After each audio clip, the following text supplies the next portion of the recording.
On this episode of RevHang, Complete 10 laps of Indianapolis Motor Speedway on a Razor scooter. Maybe. Is pirate? Can I endorse piracy? The man cannot be stopped. He puts the gas in Gasly. Sprint races are great for spending 5 minutes of my time watching the highlights.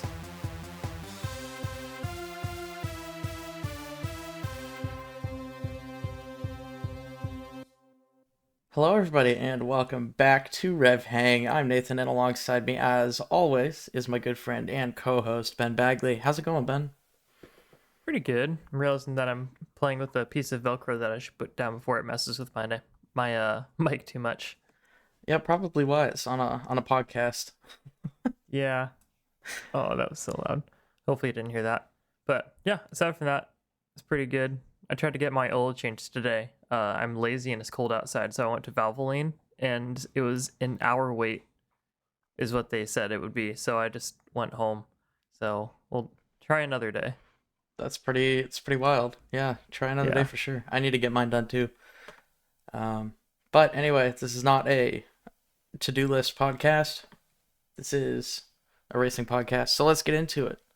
With some paddock news. The only thing, well, actually I missed something. Ben just so kindly reminded me.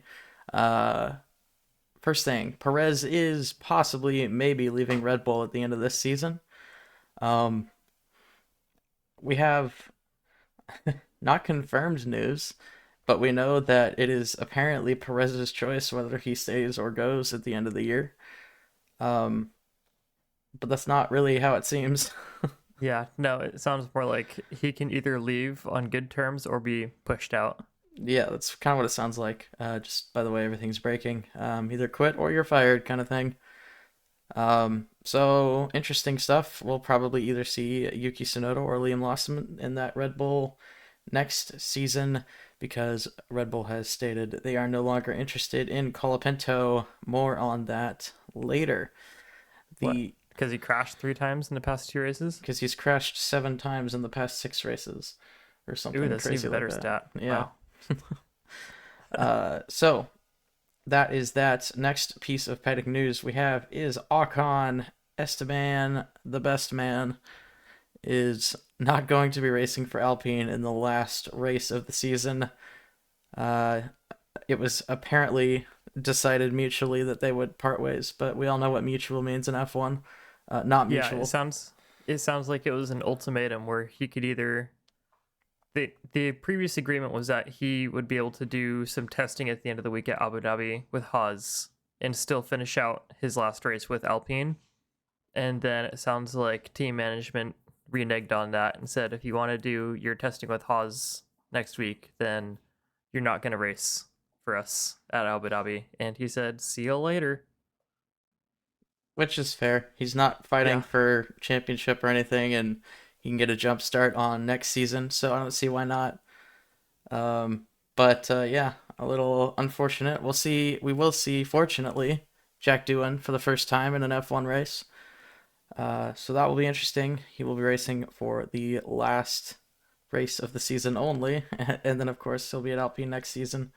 So we'll get a sneak peek into what he can do in an F1 car past just FP1 sessions.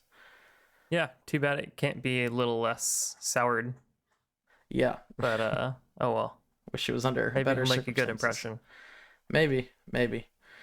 All right, let's move on to the Grand Prix. We did have a sprint race this weekend, which the more we see, the less I like them.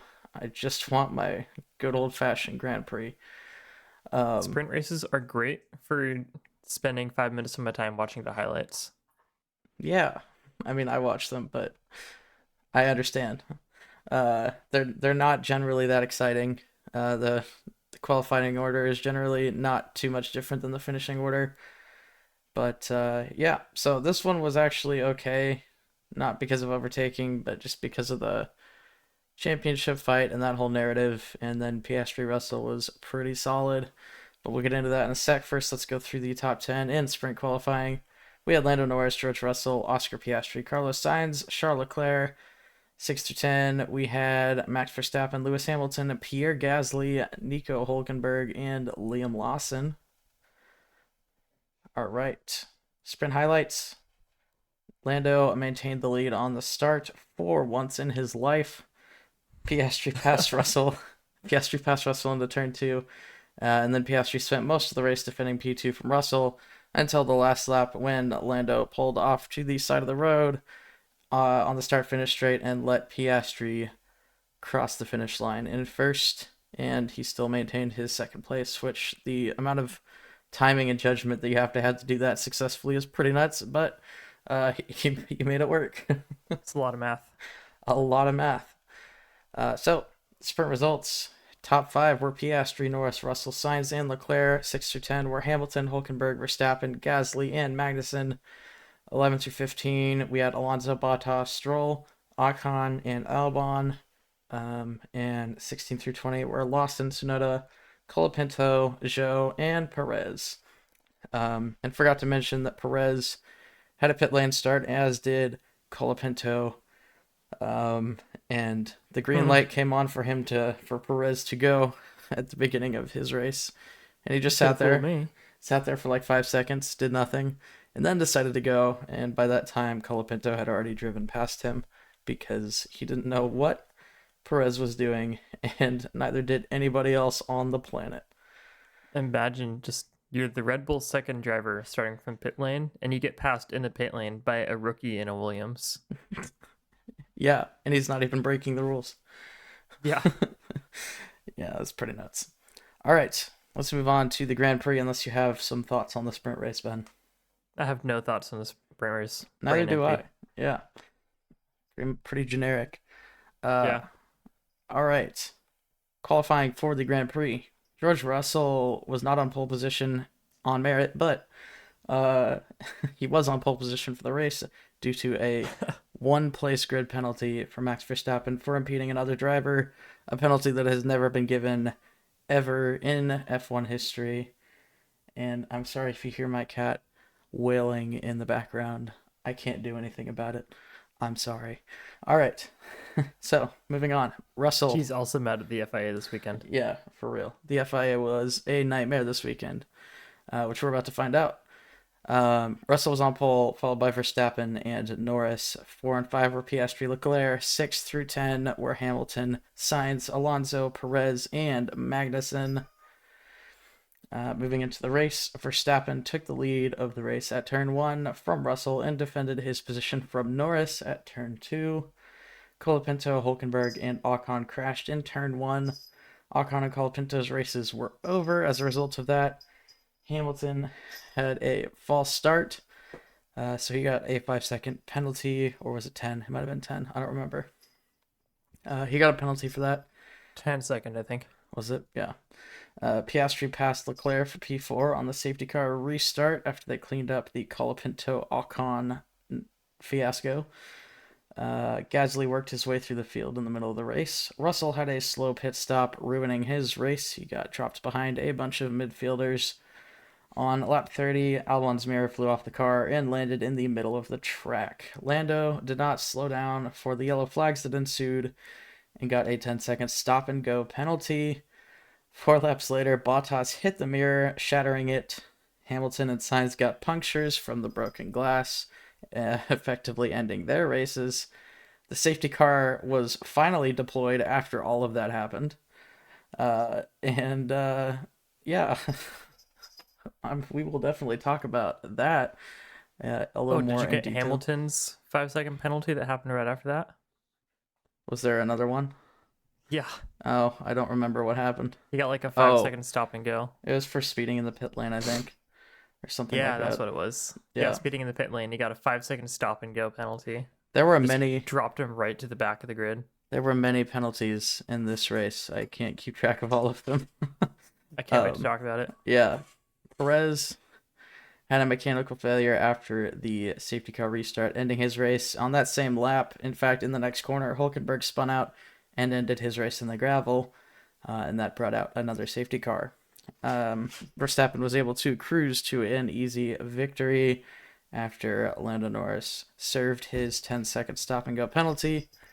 Let's move into the results. My cat is deciding now is Going the time insane. to be spastic. This is not only a day late, but this podcast is already becoming something of a It's the pet podcast. yeah, little cursed this one. I had to spend 5 minutes tuning my mic so I could cancel out the sound of my dog chewing on a toy behind me because she didn't want to be outside the office. Only the pros at RevHang. Yeah, the All pet right. podcast. Yeah. Okay. Race results. Max Verstappen won the race, followed by Leclerc and Piastri. 4 and 5 were Russell and Gasly. 6 through 10 were Sainz, Alonso, Zhou, Magnussen, and Norris. Yes, I said Zhou. Guan Yu Zhou for Sauber with a P8, scoring 4 points for his team. Yep. The absolute legend. All right. 11 through 15, we had Bottas, Hamilton, Tsunoda, Lawson, and Albon. That rounds off the finishers. We had 5 DNFs this race. It felt like more, but it was only 5. We had Hulkenberg, Perez, Stroll, Colapinto, and Ocon. Forgot to mention Stroll's DNF. I think he hit somebody in the first lap and it broke his car or something. It sounds like I'm just trashing Stroll for no reason, but that's actually what happened. So That's what happens. Yeah. Did he I run can't into a defend him. Haas? I can't remember. It was one of them. It might have been Albon, actually. I think it was Albon. Maybe he's one of the blue cars. Like Albon? Yeah. Yeah. Okay. Talking points. FIA, worst race I've ever seen. Not even Yeah, close. this is pretty bad. Not worst race in terms of entertainment value, but like in terms of how it was run. Okay, not worst. This is up there with Abu Dhabi 2021, but One in Rome this one though, or one in the Middle East. I guess so. Uh, this one though was more consistent throughout the race, whereas Abu Dhabi lasted for like 6 laps. Yeah. So this one was the entire race was just a nightmare. They didn't know what they were doing, it seemed. The new race director clearly has no idea what he's doing. They're just handing out these random penalties that they've never handed out before. Been watching too much IndyCar. They're just like stop and go. Why not? Something like that. IndyCar doesn't even do stop goes, I don't think. They might, but like usually No, it's a they do drive-through. drive-throughs. You're right. It's a Yep. drive-through. Yep. Um, so the whole races where weird penalties are handed out, it's one thing. Then there's the whole thing where there's a piece of large debris, a large piece of debris laying on the track in the middle of the road, right off the racing line, and they let it go with double waved yellows for 4 laps, and then wait another half a lap after 2 people hit the debris and get punctures. 3 people hit the debris. 2 of them get punctures. They waited half a lap after that to decide, hey, safety car might be a good idea. When they should have just thrown it basically immediately. It was dangerous. I mean, there's been so many cases of debris killing drivers just as much as crashes do. Like Dan Weldon in IndyCar got hit by debris and he was instantly dead. It was I hate seeing this. Yeah. But There's no aero screen in F1. no, that's the thing. That's why the aero screen was introduced, was for debris. And F1, yeah, it doesn't have that. And so you got to clear the debris off the track or else someone could get really hurt. And yeah, it's just it just didn't seem like they knew what they were doing, and I don't think they did. Yeah. So that was a whole fiasco. And No, you could tell it's coming from qualifying with the Verstappen penalty. yeah, with the one place grid penalty, which I don't know if has ever happened before. Yeah, if it's not because Russell wasn't on a flying lap, neither was Verstappen. Verstappen probably shouldn't have been on the racing line if he was going slower, but Russell also wasn't on a flying lap, was he? No, neither of them were. So, yeah, so if it's not a 3-place grid penalty, which is what it would be if he was on a flying lap, then it probably should be nothing, Exactly. maybe? It didn't actually affect Russell at all in terms of like his qualifying. I mean, sure he had to like kind of drive around him because he couldn't drive through him, obviously. Yeah, but part of the whole thing was in the documentation, it was stated that Russell saw Verstappen on the racing line, and like it wasn't like, oh, I was gonna crash because I didn't see him till I was like right on the corner. It's like he saw him from the corner. So Yeah, I don't know. it was pretty ridiculous because yeah, Russell wasn't on a flyer, and so why would Perez think that Russell would close in on him that quickly? And then it wasn't even that fast though, is the thing, and I figured he was just letting Russell pass. It's not on him to get off the racing line for someone who's not on a flying lap. So Yeah, I don't know what the deal was there, but yeah. If it's not going to be a 3 place grid penalty, then it should probably be nothing. yeah. Um, and then Lando with his 10 place stop go or 10-second stop go. I think that is actually technically in the rule book what the penalty should be. But they never enforce that rule. Like, you can't tell me that at least four, five, six other drivers did not lift on that straight for the double waved yellows. Yeah, And it was only enforced because Verstappen brought it up, as he should have. He was smart to. Um, and that penalty was slapped on Norris. yeah, And and all the other races, yeah, every single race there's yellow flags, and I'm sure that not every single like all 20 drivers don't lift if the yellow flag's on a straight, especially. yeah, Um, and I granted it. There should be a penalty for going too fast on a yellow, no matter the circumstance, because it's a safety thing, and you got to make sure that's enforced. But that's such a harsh penalty for it. yeah. Well, I agree that it should be a penalty. I'm just saying they don't enforce it consistently, and so that's Yeah, what's frustrating to me.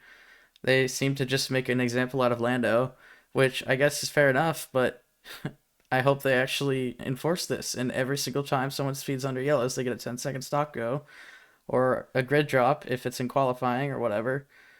yeah, Um, I don't.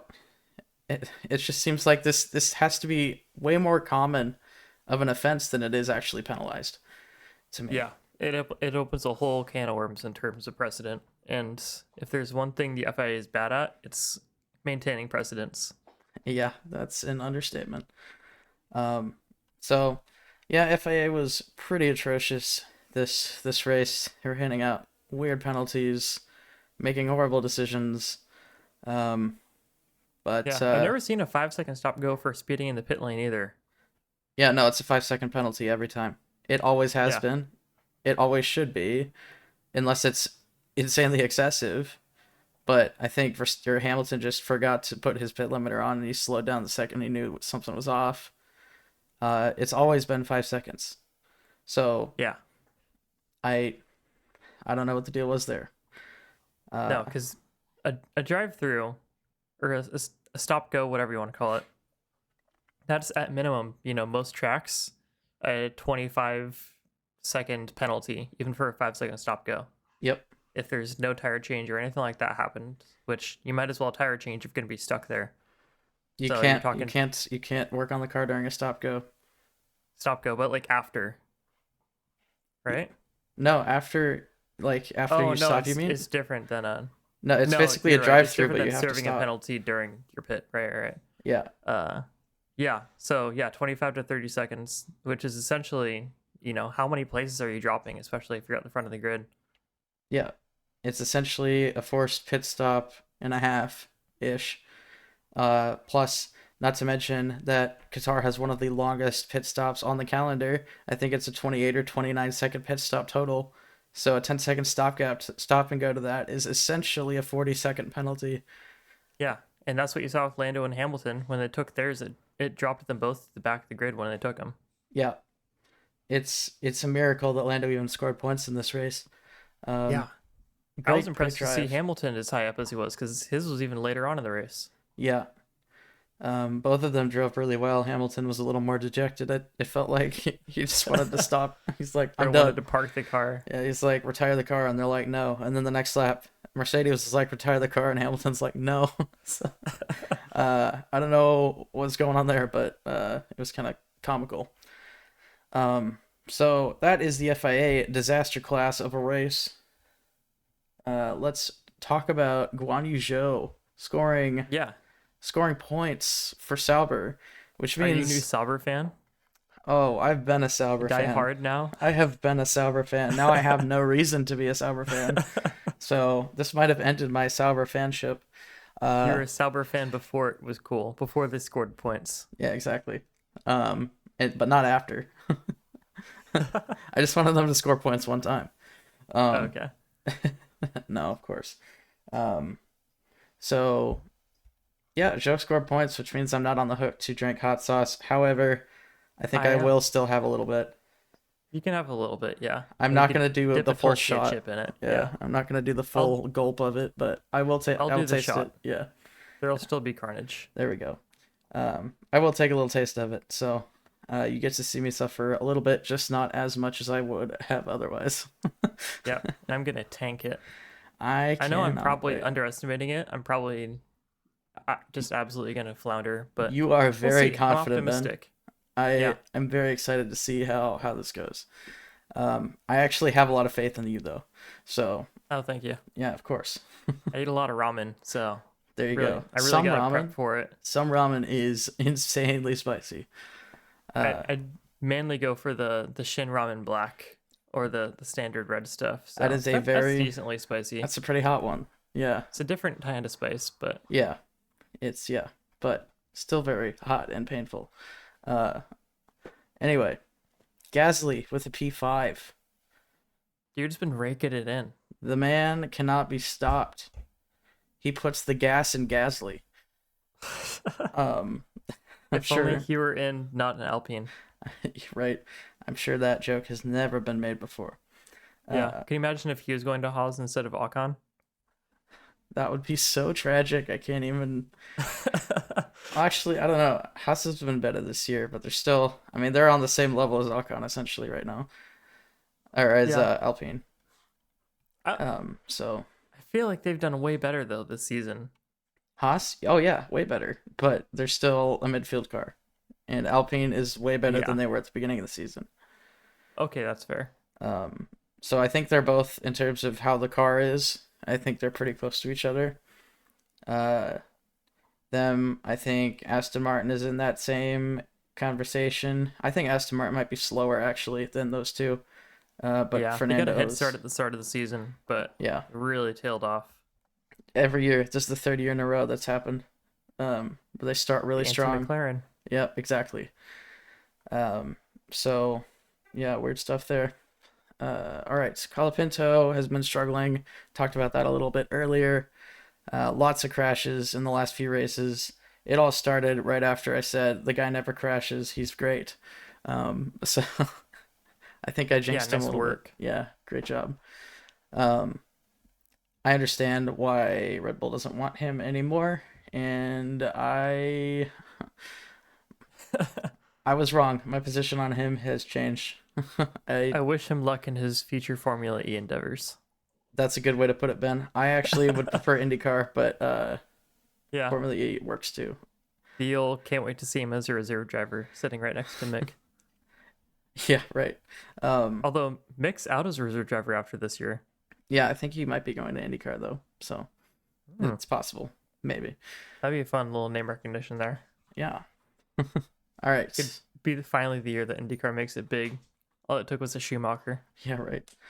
All right. Hamilton has also struggled the last few races, probably just due to him getting the second choice parts and upgrades.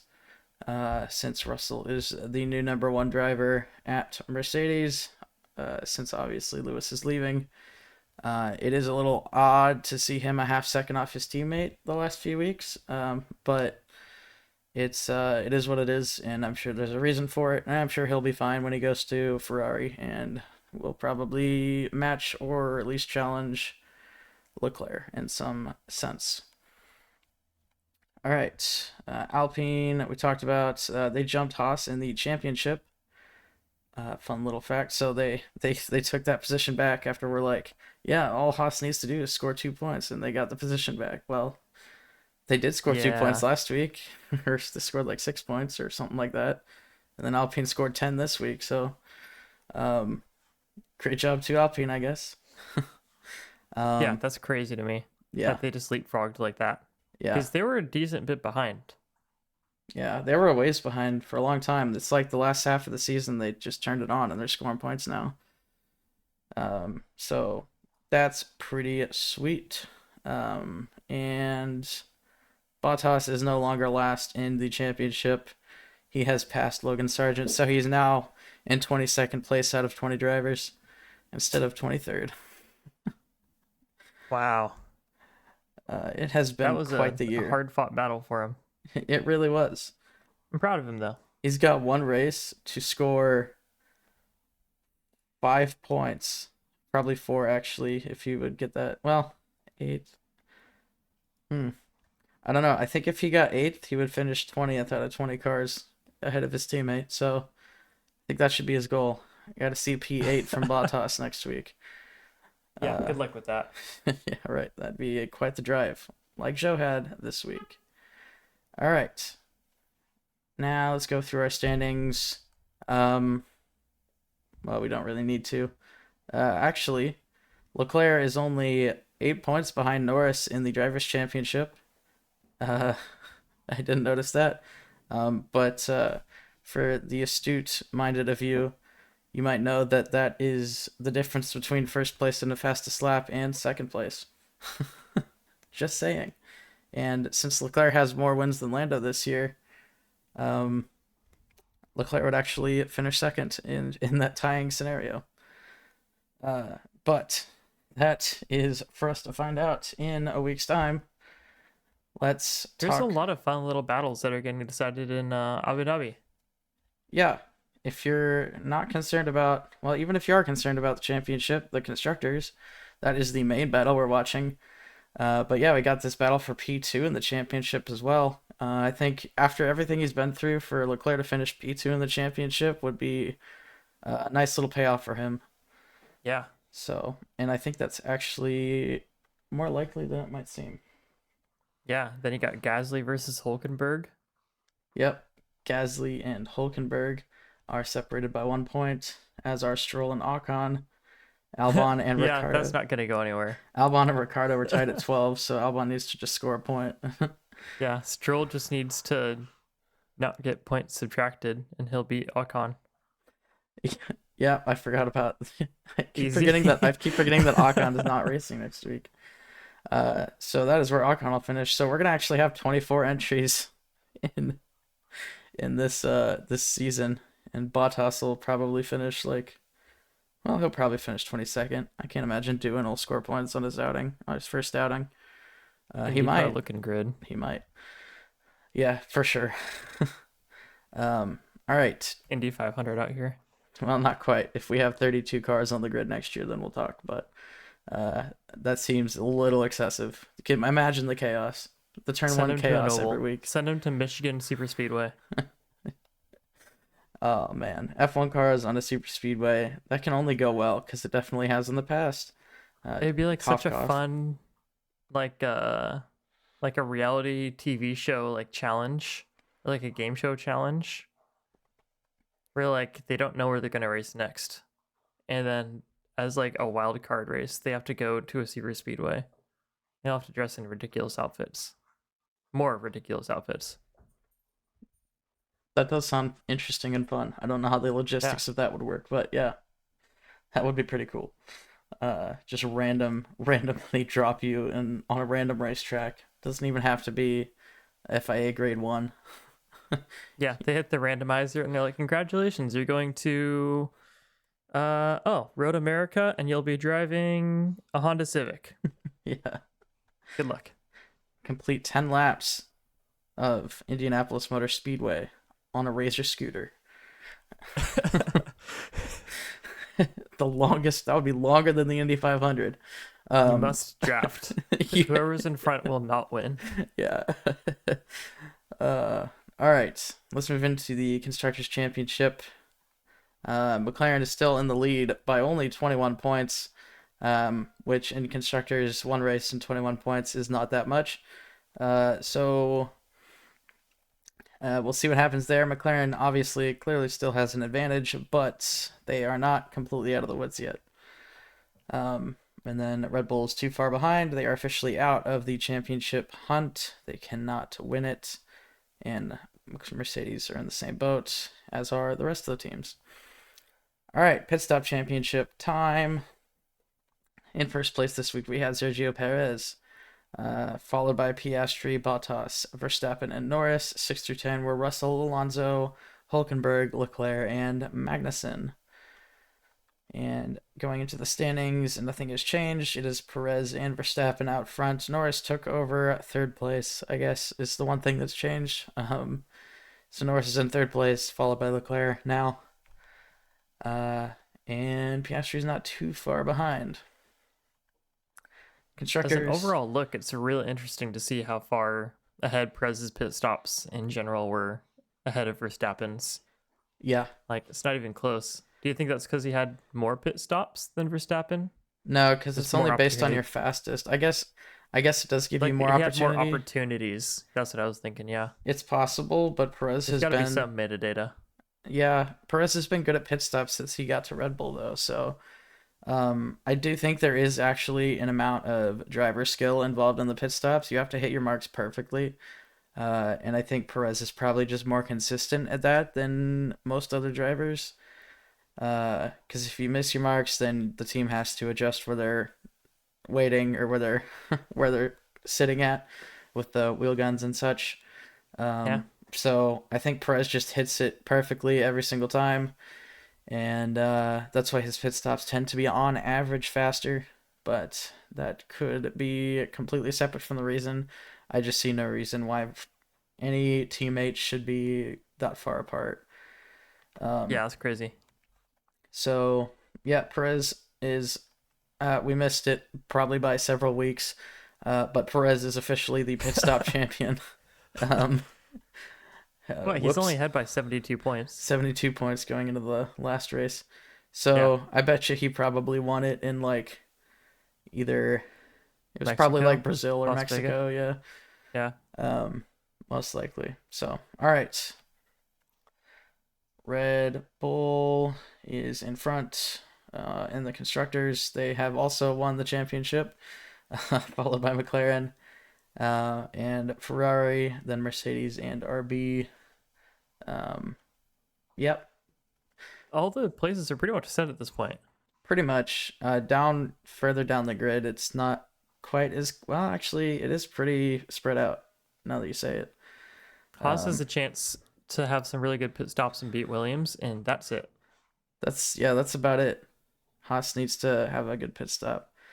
Um, which who knows? I mean I was looking at it on my spreadsheet today, and I was looking at how like I have to do some stuff in the formulas and add each race to the formula for each driver. Anyway, the amount of points that Hulkenberg and Magnussen have scored, or the amount of races that they have scored in, is like so much lower than everybody else. It's kind of crazy. Um, it's pretty funny. I think Hulkenberg has like been top 10 in pit stops in like 5 races this year. That's crazy. So yeah, not super great. I don't know what the deal is. I think Haas just has not the best pit crew is probably what's going on there. Um, but they're a very small team, so it comes with the territory. It kind of makes sense, yeah. All right, overtake of the week. I gave this to Charles Leclerc for his overtake on Lewis Hamilton on lap 13 of the sprint. It was a wheel-to-wheel battle for like 4 corners, and Leclerc was able to come out on top with the pass. So he gets the point because otherwise there weren't any super crazy overtakes this week. Lots of Yeah. crashing though. So Have a best crash award. best crash award probably goes to Sergio Perez in Monaco, or there's got to be. We should do that for the last episode. We'll find the best crash of the year. Yeah. There's got to be some good ones. Colapinto's got a lot of entries probably. Yeah. Logan Sargent's still in the running to win something this year. Savage. If he races for Meyer-Shank in IndyCar next year, it'll probably be the only thing he wins for a while. Yeah, most likely. Speaking of which, I don't know if we actually announced this, in the last couple episodes, but Stingray Rob got re-signed by Oh yeah, somebody. I don't remember who signed him. It might have been Meyer Shank. bro's Uh, got that Prey.com money. dude, how is he getting a third season in this sport? Money. Yeah, he has a cool and marketable name, but that's about it. Yeah, All he's got going for him, man. Does he make the team more money than he causes damage on the car? Is that? he's got to. I He's guess. got to. It's a Perez situation. Yeah, for real. That guy just got he essentially got promoted for being the consistently the worst driver in IndyCar. Oh man. All right. I'll stop. Imagine if it's Logan Sargent, former F1 driver, and Stingray Rob, Prey.com's strongest soldier, on the same team. Oh man, the Eagles are screaming, Ben. All right. Let's move on to our predictions for this week and wrap this episode up. Qatar this week. Top five were Verstappen, Leclerc, Piastri, Russell, and Gasly. What'd you say, Ben?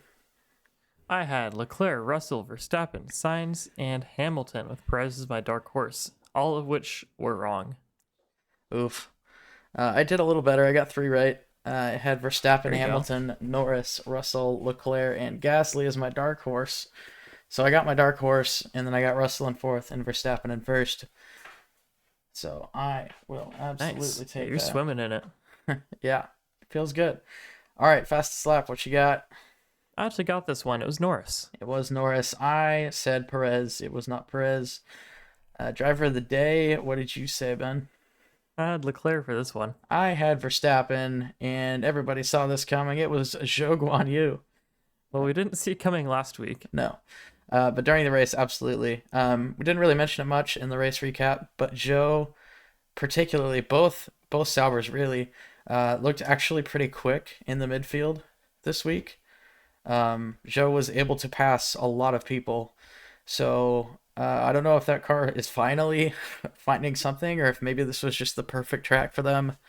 But they actually looked pretty good this week, which I don't think we've said about Sauber this year yet. Yeah, that's crazy. They really just waited till the last minute. Yeah, they really did. But Because they didn't bring any car changes, did they? uh, they I'd be probably down have. if they brought a car change to the last two races, but who knows? I bet they probably have, but like no one really hears about it because I don't think anyone really cares at this point. Yeah. So there is that. But all right, Abu Dhabi Grand Prix predictions, last race of the season, last predictions of the season. Give me your final top five for this year, Ben. I'm going to say Norris, Verstappen, Leclerc, Sainz, and Piastri in fifth place. And I'm going to put Gasly as my dark horse this time. Good call, good call. I have Verstappen, Norris, Leclerc, Russell, and Sainz with Alonso as my dark horse. Don't know why. That's a name I've not heard in a long time. Yeah, I don't know why I have Alonso as dark horse, but that's what I went with. So here we are. All right, One last push. one last push. Fastest lap, Ben. Who do you got? Lando Norris. I have Oscar Piastri, so we each went with McLaren. And driver of the day. If Doohan doesn't crash, there's a chance. There's actually a very good chance. I didn't consider that, but I like it. I said Verstappen. Probably, I don't know. There's no real good reason, but there never is for driver If of the he day. wins, then he probably will get it. Maybe, especially if it's a hard fought race. Yeah. Maybe he qualifies low and then wins after passing everybody. So we shall see. All right, Ben, do you have any words of wisdom for our lovely listeners and viewers? Maybe. Is pirate?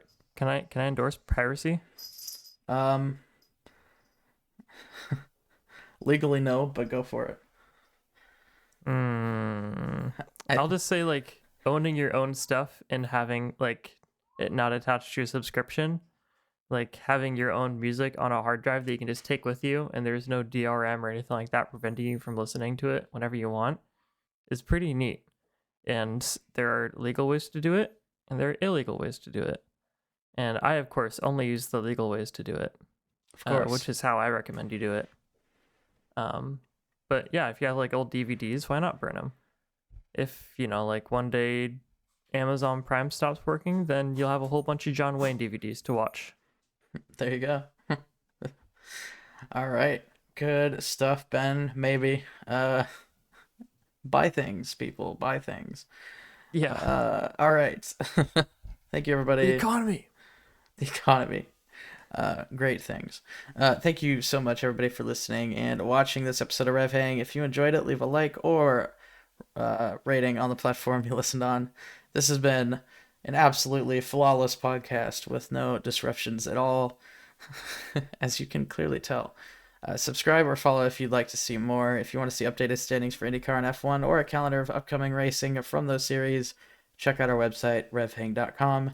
If you have a question about racing or about us, hit us up on any socials in comments or DMs, and we may feature your question on the next show. You can follow Ben on Instagram at BenjiMeetsWorld and myself at 2n_squared. You can follow the RevHang page on Instagram, Twitter, YouTube, TikTok, everywhere at RevHang Media. We'll be back in a week to talk about the Formula One Abu Dhabi Grand Prix, the final race of the 2024 Formula One season, aside from the rookie showcase, which I don't know how I feel about that, but that's a topic for another time. Until then, I've been Nathan. And I'm Ben. Thanks for hanging out.